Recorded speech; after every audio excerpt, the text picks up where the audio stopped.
and wild, hunt down random victims, use the dark for cover, find in the dark solace, sanction, and sanctuary. Night is magical for men. They look for prostitutes and pickups at night. They do their so-called lovemaking at night. They get drunk and roam the streets in packs at night. They fuck their wives at night. They have their fraternity parties at night. They commit their so-called seductions at night. They dress up in white sheets and burn crosses at night. The infamous Crystal Night, when German Nazis firebombed and vandalized and broke the windows of Jewish shops and homes throughout Germany. The Crystal Night, named after the broken glass that covered Germany when the night had ended. The Crystal Night, when the Nazis beat up or killed all the Jews they could find, all the Jews who had not locked themselves in securely enough. The Crystal Night that foreshadowed the slaughter to come. The Crystal Night is the emblematic night. The values of the day become the obsessions of the night. Any hated group fears the night, because in the night all the despised are treated as women are treated, as prey, targeted to be beaten or murdered or sexually violated. We fear the night because men become more dangerous in the night. In the United States,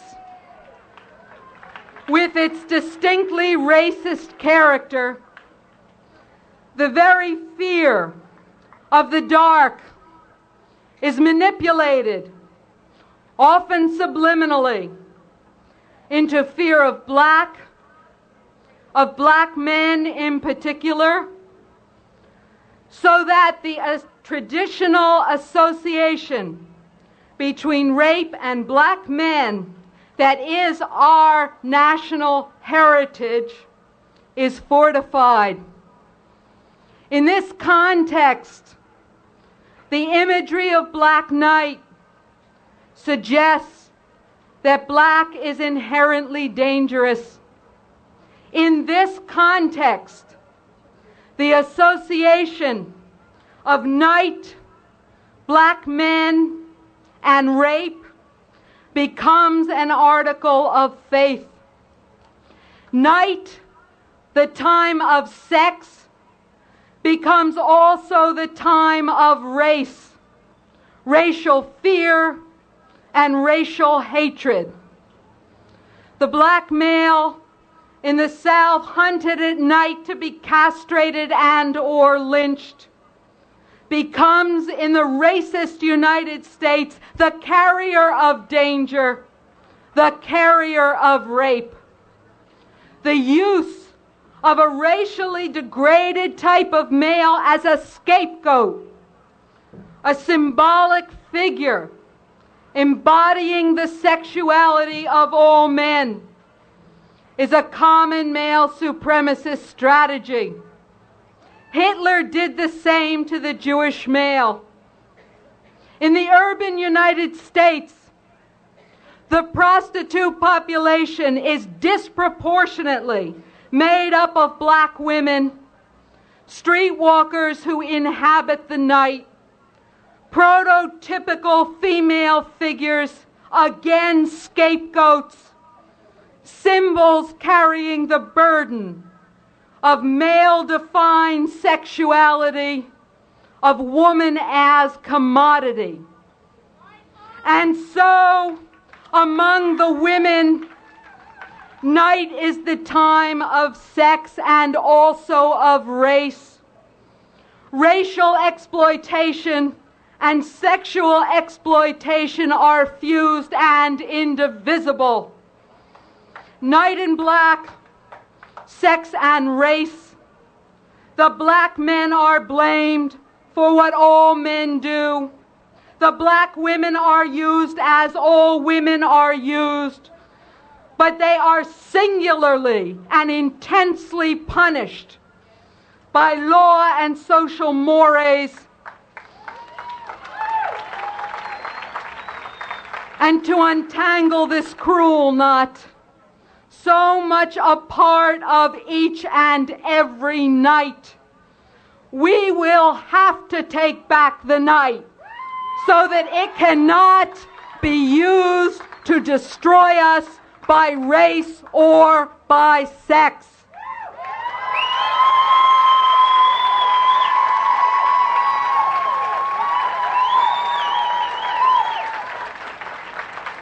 Night means, for all women, a choice.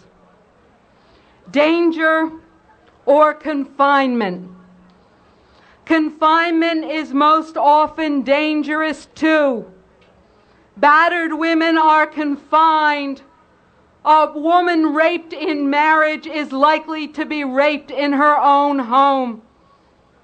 But in confinement, we are promised a lessening of danger. And in confinement, we try to avoid danger. The history of women has been one of confinement, physical limitation, binding, movement forbidden, action punished. Now again, everywhere we turn, the feet of women are bound. A woman tied up is the literal emblem of our condition. And everywhere we turn, we see our condition celebrated. Women in bondage, tied and bound. Actor George Hamilton. Please don't. It doesn't matter. Actor George Hamilton, one of your city citizens, one of the new Count Draculae, asserts that, and I quote, "Every woman fantasizes about a dark stranger who manacles her."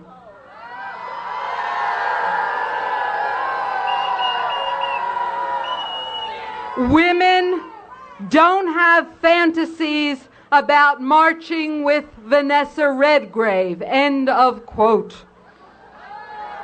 He doesn't seem to realize that we do have fantasies about Vanessa Redgrave marching with us.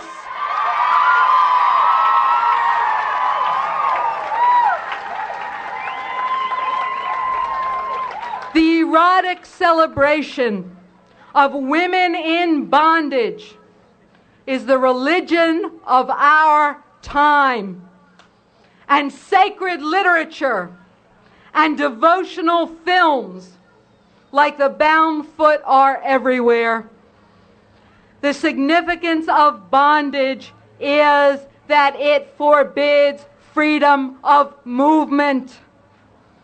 Hannah Arendt wrote that, and I quote, "Of all the specific liberties which may come into our minds when we hear the word freedom, freedom of movement is historically the oldest and also the most elementary.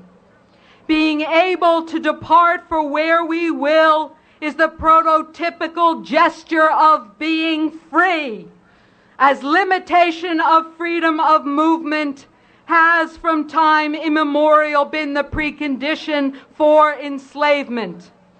Freedom of movement is also the indispensable condition for action, and it is in action that men primarily experience freedom in the world. End of quote. The truth is that men do experience freedom of movement and freedom in action, and that women do not. We must recognize that freedom of movement is a precondition for freedom of anything else. It comes before freedom of speech in importance, because without it, freedom of speech cannot, in fact, exist. So when we women struggle for freedom, we must begin at the beginning and fight for freedom of movement, which we have not had and do not now have. In reality, we are not allowed out after dark. In some parts of the world, women are not allowed out at all. But we, in this exemplary democracy, are permitted to totter around half crippled during the day. And for this, of course, we must be grateful. Especially we must be grateful because jobs and safety depend on the expression of gratitude through cheerful conformity, sweet passivity, and submission artfully designed to meet the particular tastes of the males we must please. We must be grateful unless we are prepared to resist confinement, to resist being locked in and tied up, to resist being bound and gagged and used and kept in and pinned down and conquered and taken and possessed and decked out like toy dolls that have to be wound up to move it all.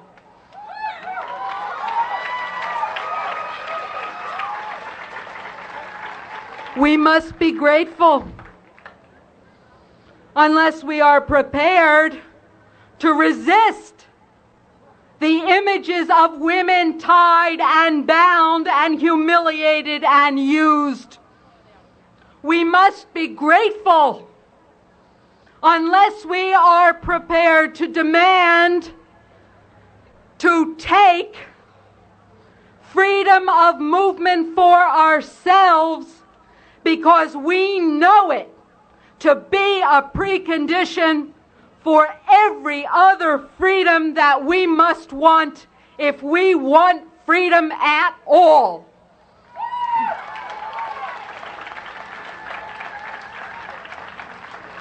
We must be grateful unless we are willing to say, with the three Marias of Portugal, enough. It is time to cry enough and to form a barricade with our bodies. I think that we have been grateful for the small favors of men long enough.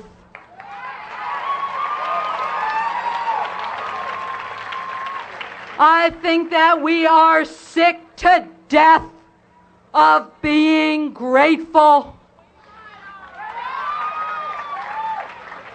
It is as if every night we are forced to play Russian roulette. Each night, a gun is placed against our temples. Each day, we are strangely grateful to be alive. Each day, we forget that one night it will be our turn. The random will no longer be random, but specific and personal. It will be me, or it will be you, or it will be someone that we love perhaps more than we love ourselves. Each day we forget that we barter everything we have and get next to nothing in return. Each day we make do, and each night we become captive or outlaw, likely to be hurt either way. It is time to cry enough, but it is not enough to cry enough. We must use our bodies to say enough. We must form a barricade with our bodies, but the barricade must move as the ocean moves and be formidable as the ocean is formidable.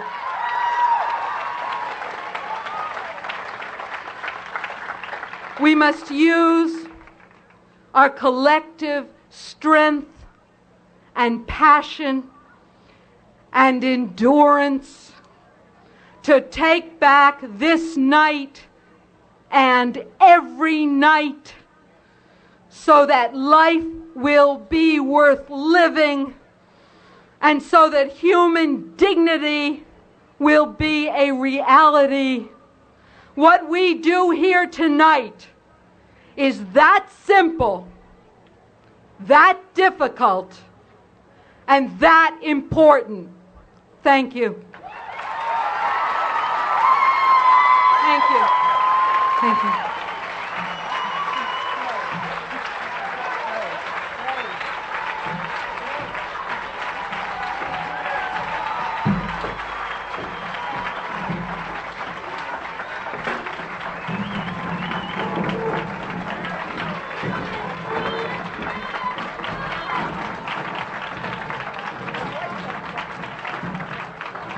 Thank you, Andrea, very, very much.